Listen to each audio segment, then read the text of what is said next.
Hi, YouTube. I'm Donette. And trust me, I'm not feeling well today. The smile is just a normal thing because that's where my heart is, and thank God it's that way. But oh, dear Lord, it's been 4 days of just me resting, trying to recover. No, it's not COVID. It's not. It's not even a cold. It's me dragging my body down. My God, and just the unrelentless drive. Learned all this stuff in the modern world. Just the drive to succeed.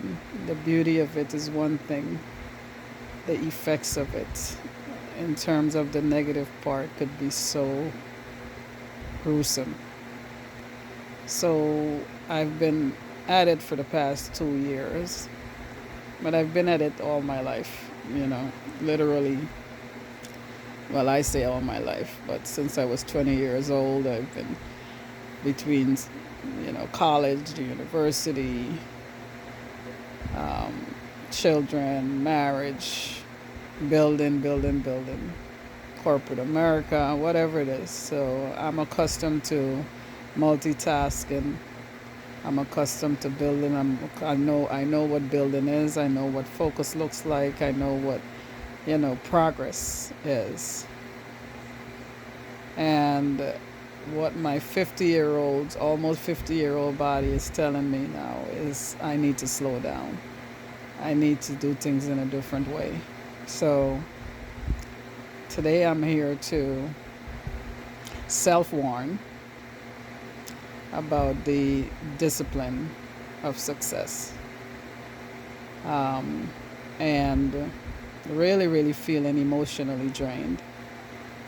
I don't know, I don't get to this place very often, but oftentimes whenever I do, I am very thankful for my own intuitiveness, where I do get to a place of honesty and I start to see things differently and reveal things differently. And these stages that I have been taken lately are different stages, because we go through different things and we don't see things the same way as we did before, or it's a different part of our venture and therefore we've never faced that before, so we would not have known how to react. But the basic principles that we have learned along the way have taught us, okay, well, this is how we get something done. What it doesn't prepare you for, is the after effects of whatever things to come in terms of the negative part. So I have been sick for the past 4 days or so. I opened up, let's start from about maybe a month ago. I've been back and forth over a month. Remember, I told you guys I've been back and forth to Georgetown and different things, just running around. And I've been doing that since I got here. And of course, part of the reason why I ended up back into surgery was because of the fact that I was lifting and doing all sort of stuff, as I told you before, when contractors came. Now I fixed that problem. So here you go. You think, all right, well, that problem is fixed and everything is going to be okay from here. And, now another problem presents itself. So what's the new problem? I'm still exhausting myself doing other things. But I think that, in fairness to myself, I'm literally a one woman show. And this is why my husband feels so guilty, that he's not here to help. But then if we don't follow through with the plan, in terms of what we have, and if I don't do my part and if he doesn't do his part, then this whole process is for naught. So he can't give up on his part, and I can't slack on my part either. Now, if you don't have the space and the things that, we're supposed to have before he gets here, then there is another problem of, progress. and being able to store our stuff and do all this stuff. And then if you don't have the paperwork together, then that's a problem. And if you don't have this, then that's a problem. So everything has to be done. Everything has to be in place. So I'm not doing wrong by getting things done. However, it's just one person doing it on this side of the world, and therefore it's hard, right? So for me, it's emotionally taxing. And, I'm probably accustomed to a space where things are fully controlled because my life is always in control. And so, therefore, things are always organized. And this is one of the reasons why I'm like an organized thinker. Like, my things are always placed in a way where I can find things, where I can get things done. And honestly, my life has been blessed to whatever my hands are, wherever my hands are. Things grow, things multiply. And I'm glad and I'm thankful. My heart is glad. My mind is at peace because of it. Sometimes people call that control, but it's not control. It's just knowing that you can trust yourself to do certain things, and then when you put your things in people's hands, they just don't take care of it the way you do. And then when you trust them to do certain things, then they don't do it, and then you have to fight for whatever it is that you're supposed to, with things that you think people would have taken care of, because people are so manipulative, people are so irresponsible with other people's time, with their worth, with their resources, whatever it is that you want, however you want to term it. They really don't take the time to take care of it, and that creates extra stress on you. And I don't do stress at all, so I like to have things done a certain way. So it's not only, the people may say whatever it is that they want to say about it, whatever they call it. But I think once people realize that you're not the one to, be used at the same time, then they step back, right? But if something happens like what happens now, they say, oh well, you should have done this and that. But it's not that. It's just, you just have to, you're talking about someone's investment. You're talking about, the fact that someone worked hard. You're talking about the fact that people are creating new lives for themselves, right? Or a new lifestyle for themselves. So you really have to do what it takes to make sure that it works, right? So I'm not complaining. However, I'm kind of like maybe just redrafting everything so that way, I can also have a refocus of what it is that is the issue. Anyway, so I'm feeling a lot better today. But after 3 or 4 days of just sleeping and just being tired and drained, like I said, it wasn't a cold, it wasn't a fever. Actually, I had a slight fever because I walked in the rain the other day, which I never do, but my umbrella got left in the car and I never got that back. So I have a big one, and the big one is absolutely hard to walk around with. So I literally just try to see if I could make it through without having the umbrella with me. Because the one that I left in the car by a friend's in a friend's car, or one of the taxi cars, I have to get it back. But and they were out of town, so but the big umbrella was the one that I can use. But I didn't feel like walking with it, so I paid a price for that. But I guess inevitably this would have happened anyway.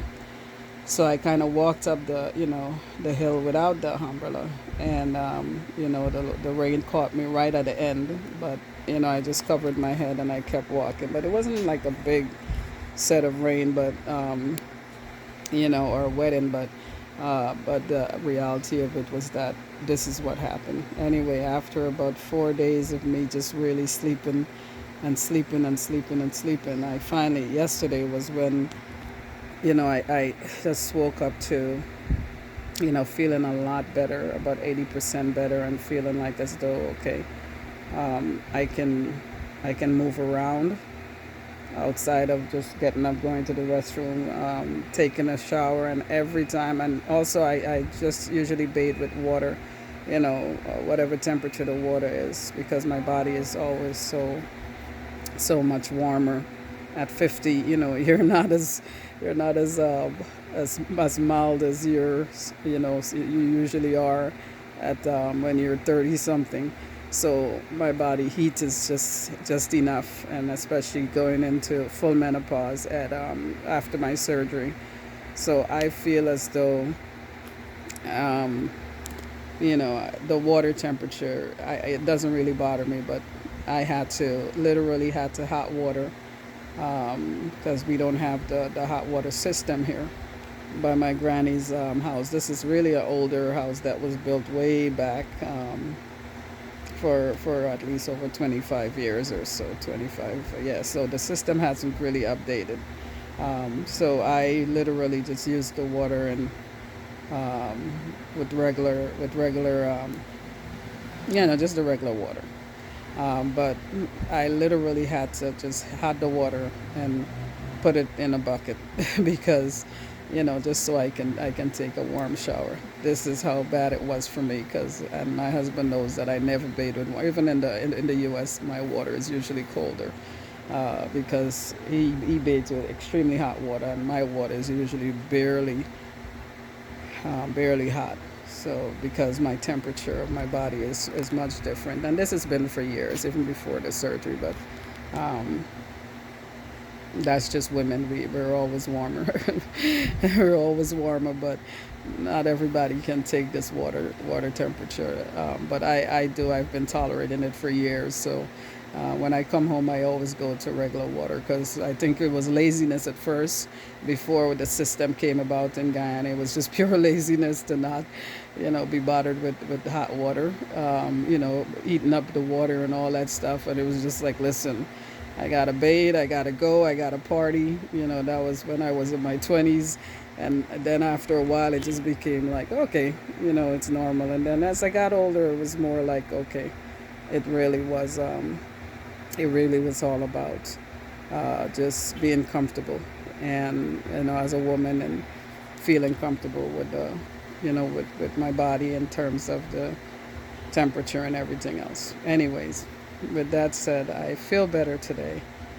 Um, you know, but mentally a little bit drained, mentally a little bit discouraged, mentally, spiritually a little bit low. But I've been on my church, mode very well. I've been going to church way, way more than I was before. And, I feel things are looking up. So the good thing about it is that, when these days come, I get to introspect and I get to see where I'm going wrong, what I'm doing right. It doesn't mean that bad things last forever. It just means this moment too shall pass, and that eventually um, the dawn, the dawning of the morning does come, right? And the light shines brighter, and things repairs itself. The body gets better, the mind frame gets better, and don't make bad decisions, or don't make a decision when things are bad. It's easier to just leave everything undone, and then when that time comes, you make better decisions when you're feeling better, feeling happier, feeling healthier. And where I am right now, I'm not making any decisions, and so uh, right now it's just about feeling better, being healthier, and taking care of myself, right? So thank you for being here. Thank you for listening to me. And thank you for, keep me in prayer. Okay? Keep me in prayer. And I'll update you as to how things are and how my weekend is going. And, well, after the weekend is done, because it's going to be Father's Day weekend. So it should be a busy weekend. So I don't need to be weak. I don't need to be, I have to be on my A game. So keep me prayed up. I need a lot of prayers. Okay? All right. But I'm still not that. I'm still trying to be the best me I can be, even besides me not being well. And it goes to shows I'm just human. And I'm glad to be here. It's glad to be transparent. Still promoting repat. Still promoting coming back home to your home island. And any one of us can be anywhere and not feel well, but when you're not in your space of not well, when you're not in your space that you're accustomed to and you're not well, it's also a down and feeling. So I'm not gonna lie. All right. So, but I'm still my heads up all the time. And even though today my head is a little bit weak, tomorrow I'll be better. All right. Every moment is gonna get better. So thank you for listening, and I will be back soon. But hang in there with me and keep me in your prayers again. Have a good one. Send in big love, and we'll talk soon.